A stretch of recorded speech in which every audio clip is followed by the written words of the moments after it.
যেমন কি আপনারা আগের পার্টে দেখেছেন, আমরা মায়াপুর স্কন মন্দিরে পৌঁছে গিয়েছিলাম। স্কন মন্দির ঘোরার পরে আমাদের সব থেকে বেশি যেটা আকর্ষণীয় লেগেছে সেটা হচ্ছে স্কন মন্দিরের বিখ্যাত গরু। গরুগুলোর এক একটা হাইট হবে হয়তো 7 ফুটের বেশি, কারণ গরুগুলো এতটাই লম্বা ছিল। যদি আপনারা কখনো মায়াপুরে যান তাহলে অবশ্যই মায়াপুরের গোয়ালঘরটা ভিজিট করবেন।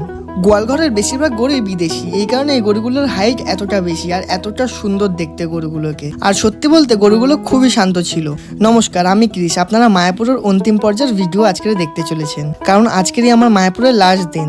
সত্যি বলতে মায়াপুরের ঘরবাড়ি থেকে শুরু করে মায়াপুরের কালচার, সমস্ত লোকের ভালোবাসা পেয়ে আমার সত্যিই খুবই ভালো লেগেছে। তারপরে অতিরিক্ত গরম হওয়ার ফলে আমরা তাড়াতাড়ি করে ঘরে পৌঁছাই এবং ভোর ভোর আমরা বেরিয়ে পড়ি কলকাতার উদ্দেশ্যে। আর এই হচ্ছে আমাদের বল্টুর ওপরে বসে আমি আর মামা সকাল সকাল বার হয়ে পড়েছি কলকাতার উদ্দেশ্যে। আর সত্যি বলতে সকালের পরিবেশটা এতটাই সুন্দর ছিল যে আমরা দাঁড়িয়ে গেছিলাম ওখানে। যেখানে দাঁড়িয়ে আমি কিছু ফুটেজ নিয়েছি, আপনারা দেখুন। এতটাই সুন্দর লাগছে ফুটেজগুলো যে আমি কি বলবো।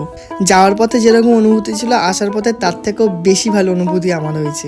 যদিও আমার মায়াপুরে আরো 2 দিন থাকার প্ল্যান ছিল, কিন্তু কি আর করা যাবে, আমার বোনের চুল ফেলার দিন আজকের বড় কাচারিতে, তাই জন্য সকাল সকাল আমরা বার হয়ে পড়েছি।